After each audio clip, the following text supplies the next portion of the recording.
Hello दोस्तों, कैसे हो आप सभी फ्रेंड्स। आप लोग पूछ रहे थे कि सर बीपीएससी प्राइमरी टीचर का जो एग्जाम होता है इसका सिलेबस और एग्जाम पैटर्न क्या है, डिटेल सिलेबस हमें कहां मिलेगा, कौन से टॉपिक से कितने क्वेश्चंस पूछे जाते हैं, लैंग्वेज में हमें पास होने के लिए कितना नंबर लाना होगा और जनरल स्टडी में कितने क्वेश्चंस पूछे जाते हैं, उसमें सिलेक्शन के लिए कितना नंबर लाना होगा।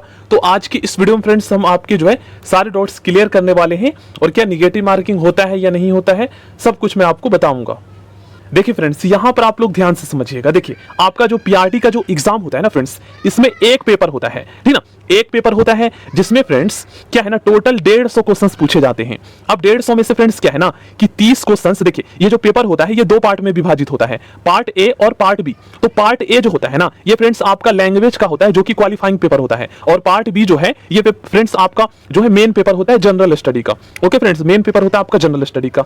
तो जो 30 क्वेश्चंस होते हैं ना, इसमें से फ्रेंड्स कई बार 6 क्वेश्चंस या कई बार 8 क्वेश्चंस जो है वो इंग्लिश के पूछते हैं, ग्रामर से, जो कि क्लास 8 लेवल का होता है। अगर ऐसे स्टूडेंट जो 10th में है ना वो भी क्वालिफाइंग पेपर पास कर लेगा। ओके, बाकी 20 से 22 क्वेश्चंस दोस्तों जो है हिंदी के पूछते हैं, ग्रामर के। अब क्वालिफाइंग पेपर में फ्रेंड्स 30 में से आपको 9 नंबर लाना होगा पास करने के लिए, ठीक ना। और जब आप क्वालिफाइंग पेपर पास कर लोगे तभी आपका मेन पेपर चेक होगा। अब मेन पेपर में आप कितना भी नंबर ले आओ, जो स्टूडेंट क्वालिफाइंग पेपर में फेल हो जाएगा उसका मेन पेपर चेक नहीं होगा। तो इसमें क्या लिखा हुआ है फ्रेंड्स, यहाँ पर आप लोग पढ़ भी सकते हो कि 30% लाना होगा। तो 30 का 30% जो है कितना होता है फ्रेंड्स, आप निकाल लीजिए, लगभग 9 नंबर होता है। ओके, तो ये तो पता चल गया फ्रेंड्स। तो पार्ट ये आपका लैंग्वेज का होगा।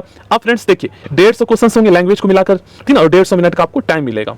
तो एक क्वेश्चन 1 मिनट का आपको टाइम मिलेगा। ओके, अब फ्रेंड्स जो मेन पेपर होता है जनरल स्टडी का, इसमें क्या है कि इन्होंने जो है ना डिटेल में टॉपिक नहीं बताया है, बस ऊपर ऊपर से 5-6 टॉपिक बता दिया गया है। जबकि मैं फ्रेंड्स आपको डिटेल वाला टॉपिक बताऊंगा कि कैसे आपको पढ़ना है। पहले आप लोग फ्रेंड्स यहां पर समझिए कि आखिर जनरल स्टडी का जो पेपर है इसमें कौन कौन से टॉपिक से कितने क्वेश्चंस पूछते हैं। तो देखिए सोशल स्टडी में क्या है फ्रेंड्स, पॉलिटी, ज्योग्राफी और हिस्ट्री से 48 क्वेश्चंस आता है। और सबसे टफ जो क्वेश्चंस आते हैं वो आपका जीके का आता है, सोशल स्टडी का, जो कि ग्रेजुएशन लेवल का होता है। जैसे बीपीएससी का जो मेन एग्जाम होता है फ्रेंड्स एसडीएम पोस्ट के लिए, यूपीएससी का एग्जाम होता है, यूपीपीसीएस का होता है, एनडीए का होता है।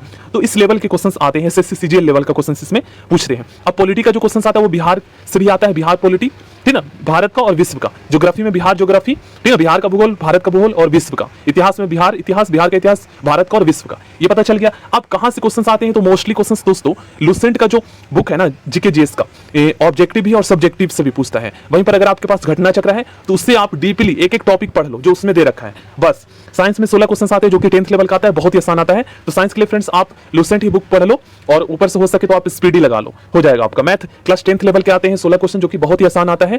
तो अगर आपने 10th तक अच्छे से मैथ पढ़ा है तो 16 नंबर में से आप 15 या 10 जरूर ला सकते हो। ओके, करंट अफेयर पिछले 1 साल का पूछता है।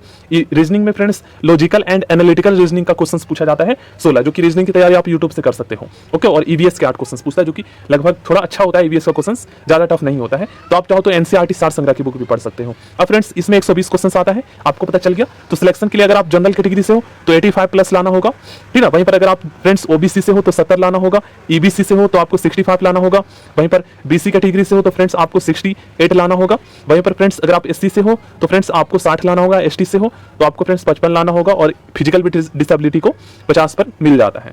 तो इसमें निगेटिव मार्किंग नहीं होता है फ्रेंड्स। आई होप आप लोग समझे होंगे। 48 नंबर जो है पासिंग मार्क्स है। वैसे